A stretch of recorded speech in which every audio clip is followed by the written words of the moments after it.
Milí priatelia, slávime sviatok Božského srdca Ježišovho a vôbec aj celý mesiac jún je vlastne poznačený touto úctou k Najsvätejšiemu srdcu. A chceme povedať, aký to má význam sláviť sviatok Božského srdca, alebo uctievať Božské srdce. Nestačí nám uctievať Krista a ako si má to nejaký význam, ešte aj srdce zvlášť stavať do pozornosti. Tu by som povedal jeden taký príklad, ktorý som mal ako v Tatrách, taký zážitok. Vo Vysokých Tatrách tam akademický sochár Štefan Hudzík urobil alebo vytvoril sochu z Božského srdca Ježišovho, pretože kaplnka je zasvetená práve tomuto Božskému srdcu Ježišovmu. A majster túto sochu vytvoril tak, že vlastne to srdce je viditeľné na hrudi Pána Ježiša a on ho vyzlátil. Keď som mal svätú omšu so žiakmi, tak som sa pýtal deti, aké srdce má Pán Ježiš. Pozrite sa na sochu, aké má srdce Pán Ježiš. No a deti sa pozerajú a prihlásia sa, že má zlaté srdce. A potom som sa opýtal, a kto ešte má zlaté srdce, deti? A sa prihlásilo dievčatko a hovorí mamka. A ďalší, ocko má zlaté srdce. Čiže vlastne tá symbolika je tu veľmi evidentná. Čiže to dieťa považuje svoju mamu a svojho otca za veľký dar a považuje ho naozaj za veľké dobro. Ono cíti, že ten otec, že tá mama ho miluje. A to vyjadruje ten symbol tejto lásky, vlastne vyjadruje aj to srdce, ktoré vlastne uctievame. No a môžeme tak povedať, že sám Pán Ježiš si želal, aby sa toto jeho srdce uctievalo. A ako prostredníctvo si zobral, aby skrze ňu ohlásil alebo požiadal o túto úctu dievčinu, ktorá sa volala svätá Margita Mária Alacoque, ktorá sa narodila v 17. storočí. 22. júla 1647 sa narodila vo Francúzsku a v malom mestečku Verozvers. Jej otec bol kráľovským notárom v dedine. Čiže je dobre, keď si pripomenieme trochu aj teda jej život a vôbec túto históriu z tejto nábožnej, alebo tejto nábožnosti, ktorú požadoval Pán Ježiš. Čiže Margita Mária pochádzala zo 7 detí, meno Mária dostala pri birmovaní. Rodičia svoje deti viedli k úprimnej a oddanej viere. Keď Margita mala 8 rokov, zomrel jej otec. Preto ju matka dala na výchovu do kláštora svätej Kláry v Charolais. Margita bola veľmi nábožná, veľa sa modlievala. Keď mala 9 rokov, dostala ťažkú chorobu. Nemohla sa vôbec pohnúť, schudla až kosť a kožu a nikto jej nevedel pomôcť. Sama hovorila, že až sa uzdraví,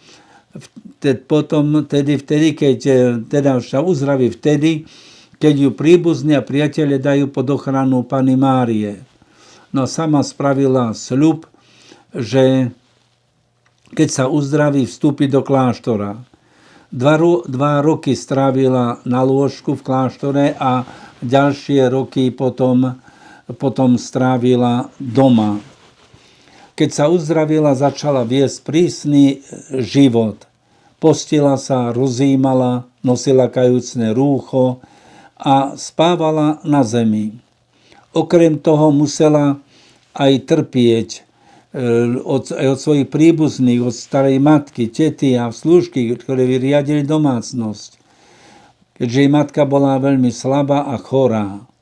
Preto sa títo služobné, ostatní tí ľudia sa chovali ku nej veľmi zle. Margita ako 24-ročná vstúpila do kláštora rehole navštívenie Panny Márie, ktorú založil svätý František Saleský v meste Paralemonial v Burgundskom kraji. V roku 1672 zložila Margita prvé reholné sľuby, žila veľmi prísne a keď len mohla, kľačala pred sviatosťou oltárnou. A to sa stalo, že 27. decembra 1673 sa zjavilo v osilňujúcom lesku jej božské srdce. Práve vtedy kľačala pred najsvätejšou sviatosťou oltárnou. Srdce videla, že bolo ovinuté trňami a ozdobené krížom. Podľa jej vlastných slov sama bola naplnená nevýslovnou láskou. Druhé zjavenie mala v piatok oktáve Božieho tela. Vtedy videla 5 Kristových rán a pritom počula hlas: nemôžeš mi preukázať väčšiu lásku, ako keď urobíš, čo som od teba žiadal, aby si rozšírila úctu k môjmu milujúcemu srdcu. Len poníženosťou a utrpením sa môžeš stať dokonale hodná tejto milosti. Potom jej Spasiteľ ukázal svoje božské srdce a pokračoval: pozri, ako toto srdce, ktoré tak veľmi milovalo a ktoré nič nešetrilo, ba aj seba samého strávilo, len aby ukázalo svoje lásky, namiesto vďačnosti sa mu však za odplatu od mnohých dostáva len neúcta a nevďak. Preto od teba žiadam, hovorili Pán Ježiš, aby prvý piatok po oktáve slávnosti Božieho tela bol ustanovený ako zvláštna slávnosť, aby sa v ten deň uctievalo moje srdce slávnostným odprosením, aby si sa v tento deň aby v tento deň ľudia pristupovali k svätému prijímaniu s tým úmyslom, aby sa vynahradili nesčíselné zneúctenia, ktoré mu dostávalo sa po tento čas, čo bolo vystavené na oltári. Po tomto zjavení Margita znovu ťažko ochorela. Cítila v srdci nesmierny bôľ, ktorý ju až do smrti neopustil.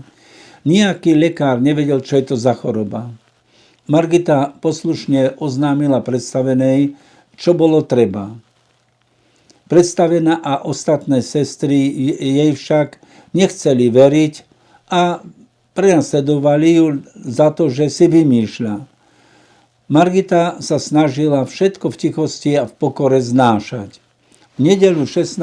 júna 1675 sa jej zjavil znovu Spasiteľ, a to už tretíkrát. A znova hovoril o tom, ako ľudia znevažujú jeho lásku a sviatosti. A žiadal Margitu, aby pristupovala prvý piatok každého mesiaca k svätému prijímaniu, aby tak podľa svojich síl naprávala urážky, ktoré postihnú v tom mesiaci najsvätejšiu sviatosť. Odtedy každú noc zo štvrtka na piatok prežívala Margita smrteľnú úzkosť, ktorú mal Ježiš pred svojím mučením v Getsemanskej záhrade. Bola z toho často zmetená.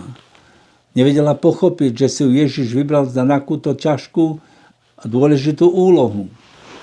Boh jej však poslal do cesty múdreho a zbožného kňaza Claudia de la Comboniera, jezuitu, ktorý sa stal jej duchovným vodcom a zároveň aj tešiteľom a radcom.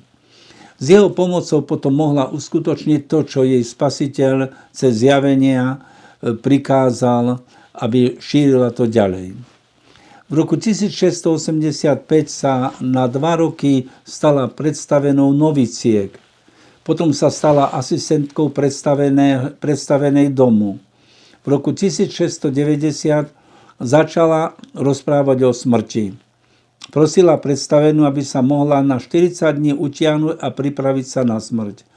Predstavená sa tomu divila, pretože Margita netrpela na žiadnu chorobu v tom čase. Na jeseň dostala zimnicu, no lekár hovoril, že choroba nie je nebezpečná. No ponížená mníška sa usmiala a povedala, že ani nezbadajú, kedy ju Boh povolá. V chorobe si často pritisla kríž na prsiach a vzývala Boha. Ráno 17. októbra 1690 si žiadala kňaza. Kňaz ju zaopatril a Margita zomrela v ten istý deň. Mala len 43 rokov. Keď po viac ako 100 rokoch otvorili jej hrob, mozog našli neporušený. Za blahoslavenú bola vyhlásená v roku 1864 a za svetu v roku 1920. Jej pozostatky odpočívajú pod hlavným oltárom kláštorného kostola v Paralemoniál. Pobožnosť k Najsvätejšiemu srdcu Ježišovi sa nakoniec potom rozšírila po celej cirkvi, na celom svete. A je zaujímavé, že Margita napísala si poznámky z týchto zjavení.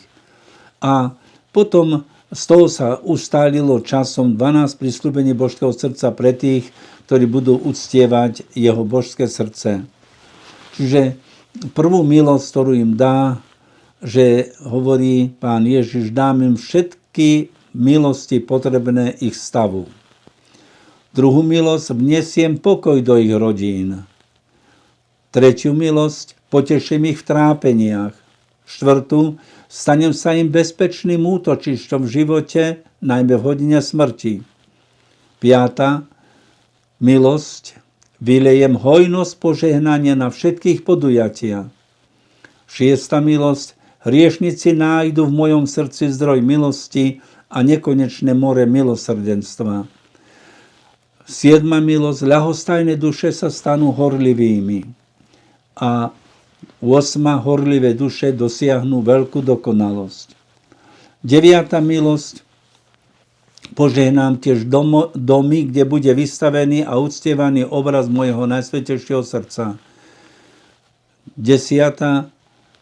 milosť sa dotýka kňazov, ktorým Pán Ježiš prisľubuje, že dá im dar, aby mohli obrátiť aj tie najzaťatejšie srdcia. 11. milosť pre tých, ktorí budú šíriť túto úctu, že budú zapísané v jeho srdci a nebudú z neho nikdy vytreté. A 12. milosť, všetkým, ktorí pristúpia k svätému prijímaniu na prvý piatok počas 9 mesiacov nepretržite po sebe, sľubujem milosť pokánia pri zmierení, teda pri zomieraní, nezomru v nemilosti ani bez sviatosti. Moje srdce im bude bezpečným útočišťom v posledných chvíľach života. Čo toto sú tieto prisľúbenia Pána Ježiša a tento príbeh krátkosti tu na vylíčený vlastne nám približuje to, čo prinieslo naozaj pre tú veľké dobrodenia. Pamätám si, že ako za mladí sme teda chodívali na tie prvé piatky, na spoveď, na sväté prijímanie a zároveň aj spievali sme tie nádherné piesne, ktoré boli k božskému srdcu Ježišovmu. Tieto, možno, že je to taká básnická tvorivosť, je to literárnu hodnotu majú tieto piesne, takže je hodno si to pripomenúť a aby sme mohli tieto piesne aj teraz si všímať a objaviť znova ten ich naozaj veľký význam pre náš duchovný rast. Takže chcem tu pripomenúť niekoľko týchto piesní, ktoré máme a ktoré považujeme za veľký poklad. Môžeme si všimnúť takú prvú základnú, ktorú iste mnohí poznáme aj z pamäti. To je pieseň Daruj, o Ježiš, srdce mne. A v tejto piesni sa hovorí: Daruj, o Ježiš, srdce mne, chcem teba milovať. Moje bez tvojho je mŕtve, nemôže lásky mať. Za nič ja svoje srdce mám, keď Ježiša svojho nemám v sviatosti skrytého a Boha živého. Druhý verš hovorí, ktorého more zem celá nemôže obsiahnuť, v sviatosti sa nám ukrýva, srdcia chce pritiahnuť. A potom prosba, pritiahni srdce aj moje, z márnosti sveta ku sebe. Duše mojej praví, ty lekár láskavý. A ďalej hovorí, oltárnej tejto sviatosti krv, telo sú živé, Boho človeka vlastnosti sú tu opravdivé. Hoď nevidíme, veríme, prijímame, čo si ctíme, Krista sveté telo a pravú krv jeho. Ó Ježiš môj, z dôvernosti v teba nádej skladám, žiaduci božských milostí k tvojim nohám padám. Si anielov potešenie, srdciam našim osvieženie, duši strážca istý, s riekom nás ich očistí. Ty, Otca odblesk a svetosť, o Ježišu Kriste, ty dušiam našim si radosť. Spasenie nám daj isté, daj by srdcia zranené, tebou boli vyhojené. Lekáru najsladší, ty poklad najväčší. A posledný verš hovorí, ó Ježiš, tebe v sviatosti vrúcne sa klaniame. Čuj naše vrelé žiadosti, ktoré ti tu skladáme. Prosíme ťa, ochraňuj nás, odvráť mor, vojnu, hlad od nás. Daj šťastie, skonanie a večné spasenie. Cítime naozaj tú obsažnosť myšlienok a takých duchovných podnetov, ktoré ponúka i tento text piesne. A vlastne môžeme tam povedať, že vlastne sa tu na to dotýka aj Eucharistie, pretože v Eucharistii je toto Kristovo srdce živé, ktoré tlčie pre nás, ktoré nás sprevádza svojou láskou a pomocou. Ibaže ak my nemáme záujem a sme povrchní a nevšímame si to, potom samozrejme tá láska jeho je nami odmietaná a to nám na vlastnú škodu. Ďalšia pieseň, ktorá je tiež veľmi pekná, je Oslavujme na svätejšie srdce Ježišovo. To je taká hymnická,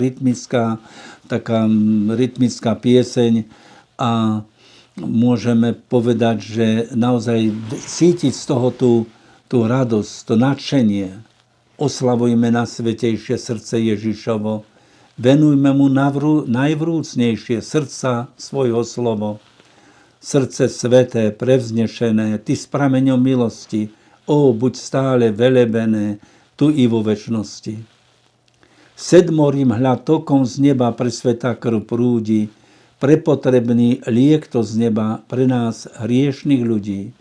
A potom sa znova opakuje verš. Srdce sveté, prevznešené, ty s prameňom milosti, buď stále velebené, tu i vo večnosti. A ďalej tu nás sa akoby vstupuje ďalej do tohto spoločenstva Ježiša Krista, kde hovorí, otvor v boku tá predráha ružov skvelá rana, to je žriedlo lásky blaha, to je brána, to do neba brána. A zase opakuje sa verš. Keď si všímame tieto verše, cítime, ako naplňajú našu dušu, ako nás to vováza do tejto blízkosti Ježišovej a to cez ten cit nehy a láskavej oddanosti, že nie sme sami. A to je prosba, ďalej sa vyjadruje. Srdce tiché, ponížené, všetkých tých vzorčností, duši tebe zdôverené, vedieš k blaženosti. A zase opakuje, srdce sveté, prevznešené, ty s prameňom milosti. A tak ďalej. A potom sa pokračuje ďalej v tejto piesni. My sa teda s dušou, telom tebe oddávame. Teba pánom, spasiteľom svojim nazývame.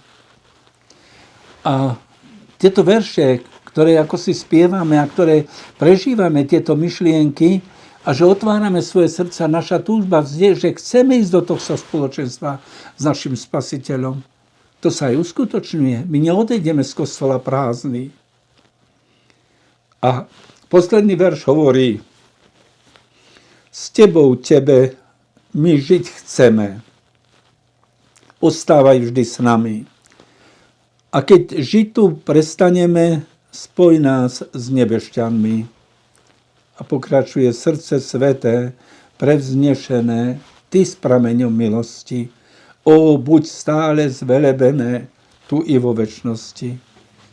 Chápeme, milí bratia a sestry, keď spievame túto pieseň teda už na prvý piatok alebo na Sviatok Božského srdca Ježišova a uvedomujeme si to, čo spievame, uvedomujeme si, že to nie sú prázdne slova, ale že to je vyznanie našej lásky, našej vernosti Ježišovi Kristovi. A že vstupujeme pomocou aj tejto, môžeme povedať, k nádhernej piesne a básne, že vstupujeme do spoločenstva s ním. A potom naozaj môžeme ako si plnšie prežívať to podstatné, že sme posilnení vo viere, vieme, že nie sme sami. Mňa oslovuje ešte i ďalšia pieseň, veľmi sa ma hlboko dotýka tá pieseň a veľmi som mu rád hrával aj na orgáne, keď som ešte ako chlapec hrával, alebo ešte potom neskoršie, už aj ako kňaz. Rád spievam túto pieseň, rád ju mám. A volá sa 1000-krát buď pozdravené, alebo 1000 raz buď pozdravené. A tu, keď sa zamyslíme aj nad týmito veršami, cítime, že to nepísal len človek, ako si báseň, ktorý bol nezaujatý, ale že bol ten básnik, ktorý toto písal, bol hlboko preniknutý touto vierou, že Ježišovo srdce nás miluje, že Ježišovo srdce nás chráni, že Ježišovo srdce nás podnecuje a vedie. Aj po týchto cestách, ktoré sú veľmi kľukaté v tomto našom svete a živote a koľko všelijakých vábení jestvuje, ktoré nás vedú na inú cestu. A v dnešnej dobe to je aktuálne. A práve táto pieseň nás akoby stavia do tej reality. Stavia nás do tej naozaj pozície, že si uvedomíme, že sme bezmocní, ale zároveň aj hriešní. Ale zároveň si uvedomíme, že nie sme bez pomoci, že nie sme sami na tejto púti. Že nás vedie Božia láska. A že táto Božia láska sa najviac prejavuje v Ježišovi Kristovi. Že táto láska sa skutočne realizuje a plne sa nám daruje. Ale musíme mať vnímavé otvorené srdce. Ak sme hluchí a myslíme na všetko iné, len nie na to, že čo nám Pán Ježiš hovorí, potom ako si odídeme na prázdno. Potom sa možno podobáme farizejovi, ktorý prišiel sa pochváliť, alebo jednoducho len tak zo zvyku a nič neprosíme. Farizej sa chválil: pozri, Pane, aký som dobrý. Čo všetko dobre robím? Ty musíš byť úžasnutý zo mňa. A Pán Ježiš povedal, že toho pyšného chválenkára, farizeja, Boh neobdaril ničím, lebo o nič neprosil. Pán Ježiš hovorí: proste a dostanete mieru, plnú, natrasenú. Toto sú slova Pána Ježiša. A preto je potrebné, aby sme mali ako si tú schopnosť, tie receptory, ktorými prijímame to Božie dobrodenie. Ale vráťme sa k tejto piesni. 1000 ráz buď pozdravené. Všimnime si znovu tie slova, úžasné slova. 1000 ráz buď pozdravené, božské srdce neba skvosť. Hľaď na srdce zarmútené, ktoré vzdychá o milosť. Veď teba prerazila preostrá zbraň stotníka, tak sa milosť rozmnožila, že nás všetkých preniká. A ďalej hovorí, duša, ktorá si je vedomá, že je chudobná, bez zásluh a predovšetkým, že je vo veľkej núzi. A preto akoby cirkev vkladala do srdc tohoto kajúcneho človeka myšlienky a zároveň mu ukazovala na cesty. Odtiaľ čerpaj zmilovanie, pokolenie Evino, lebo jeho krvácanie biedy tvoje zmenšilo. Z rany jeho voda i krv na teba vyprúdila, aby dušu obťaženú od hriechov nám umila. Vieme, ako dokáže ťažiť vina človeka. A keď je človek zranený v duši, že naozaj to dlho tam zostáva a veľmi to bolí. Ale tu akoby nám cirkev ukazovala, tu z tohto prameňa čerpaj tú živú vodu a posilníš sa. Pokreješ, povzbudíš sa, potešíš sa. A tu nám odpovedá ten človek veriaci, keď sa dostáva do toho vzťahu k Ježišovi Kristovi, jeho najsvätejšiemu srdcu. Tam hovorí tento verš. Keď mi hrozí búrka istá a žiaľ srdce zoviera, u božského srdca Krista ono znova okrieva. Keď ma mučí jarmo hriechu a sudcu sa obávam, v srdci tvojom mám potechu, celkom sa mu oddávam. Akými nádhernými slovami vyjadrené to, čo svätý Pavol apoštol hovorí. Že u Boha máme zástancu Ježiša Krista, ktorý nás obhajuje. A tie podobné myšlienky sú aj u svätého Jána Evangelistu. Neviem teraz presne citovať tie miesta, ale je to vo Svätom písme.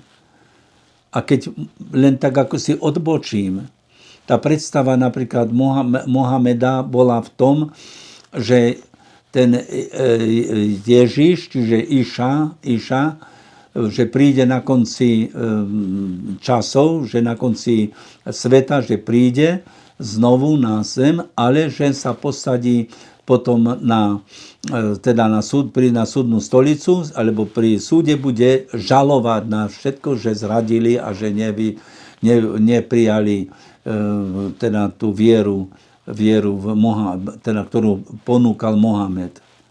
A tuto máme tú istotu, máme záchrancu, zástancu u Boha. Nie žalobcu, ale zástancu. Ako to nádherne vyjadruje táto pieseň. Keď mi hrozí búrka istá a žiaľ srdce zoviera.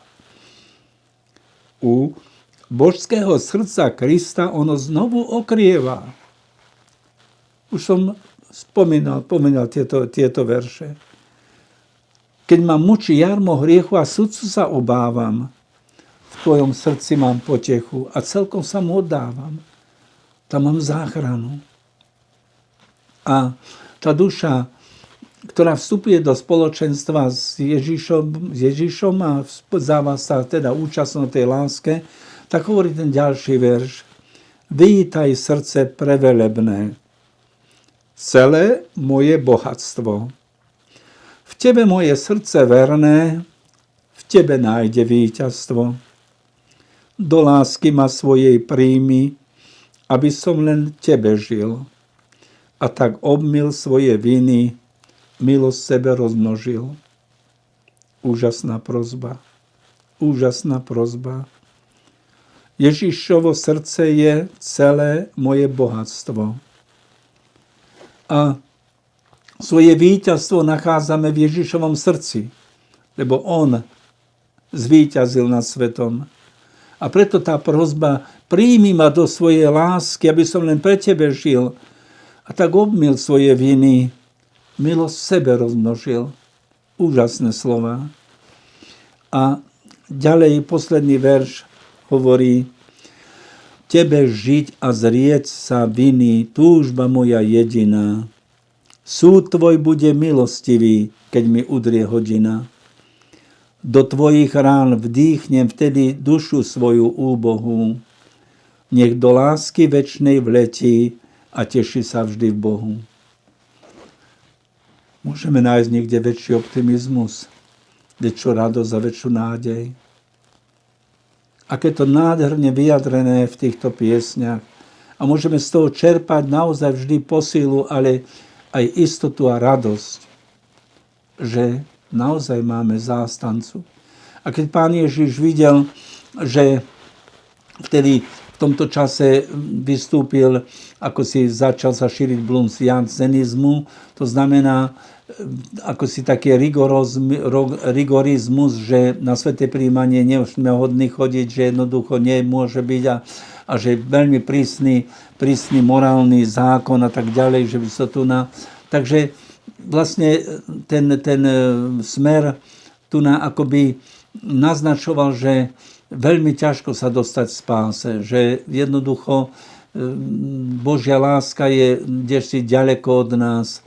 A tu práve v tejto úcte chce nám Pán Ježiš ukázať, že aj keď sme biední, slabí, hriešní, že on túži po našej láske. A že on nám daruje svoju lásku, pretože táto jeho láska nás uzdraví a vylieči.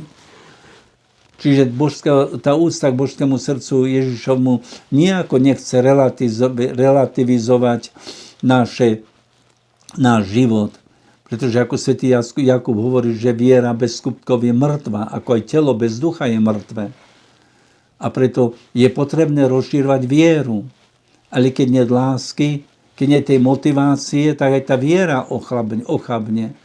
A v tej viere, ak rastie strach, že Pán Boh ma odvrhne, tak potom samozrejme, že tá viera potom je taká smutná, lebo naplnená veľkým strachom. Veľkým pekným príkladom je kardinál Newman. Bol protestantom, bol anglikánom a ako mladý študent stratil vieru, ale potom znova prišiel k viere a začal to veľmi vrúcne, ale bolo vplyvný tou anglikánskou teológiou, alebo tou protestantskou teológiou, že Boh určil niektorých na spásu a niektorých na zatratenie. Čiže to predurčenie vlastne takto už to Luther učil a prebrali to potom ďalší tí reformátori, že jedni sú určení k zatrateniu a druhý k spáse a druhý k zatrateniu. A preto Luther povedal, že tebe nič nezostáva, len veriť, že ťa Pán Boh vyvolil a nemusíš ani sa snažiť, bo keď si určený na spásu, budeš spasený. A ak si určený na zatratenie, tak môžeš aj kolena po nohy zodrať, teda nohy po kolena zodrať, aj tak pôjdeš do pekla, aj tak budeš zatratený. A toto prežíval veľmi bolestne aj kardinál Newman, čiže ako mladý anglikán a bol aj prezbiterom.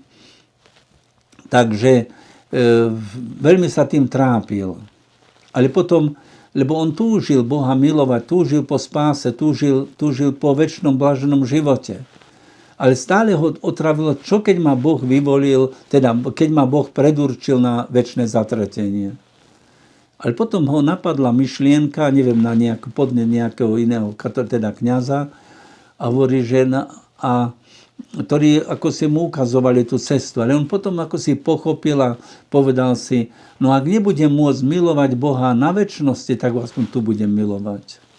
A tak začal, ako si našiel pokoj a istotu, že predsa tu ja môžem na tejto zemi milovať Pána Boha. A z neho sa stal veľký svetec, ba dokonca aj učiteľom cirkvi, pretože konvertoval na katolickú vieru a stal sa kňazom a potom aj biskup, teda aj kardinál, bol vymenovaný za kardinála Levom XIII. Takže sú to takéto skutočnosti, ktoré ako si naplňajú naše tie predstavy, myšlienky na tento sviatok Božského srdca Ježišovho a iste bude dobre, keď ho tak oživíme, lebo v tomto krátkom, ako si príhovore sa ťažko dá všetko vyčerpať, lebo naozaj to je, že tvoje srdce je prameňom milosti. Že je to prameň, bohatý prameň, z ktorého môžeme čerpať naozaj veľa milosti. Tú živú vodu, ktorá oživuje, ktorá vedia, ktorá nás ako si privádza do tohto spoločenstva s Bohom. No a keď vybudujeme si ten dobrý vzťah k Pánu Bohu tu na zemi a naplní sa naše srdce láskou, tak nikto nám túto lásku k Pánu Bohu nevytrhne. Keby diabol akokoľvek útočil, ale on nemá tú moc, aby nám vytrhol lásku k Bohu ani v poslednom zápase. A vieme, keď si uchováme túto lásku, že táto láska bude akoby tou krásnou, nádhernou vstupenkou do večného Božieho kráľovstva, do večného šťastia.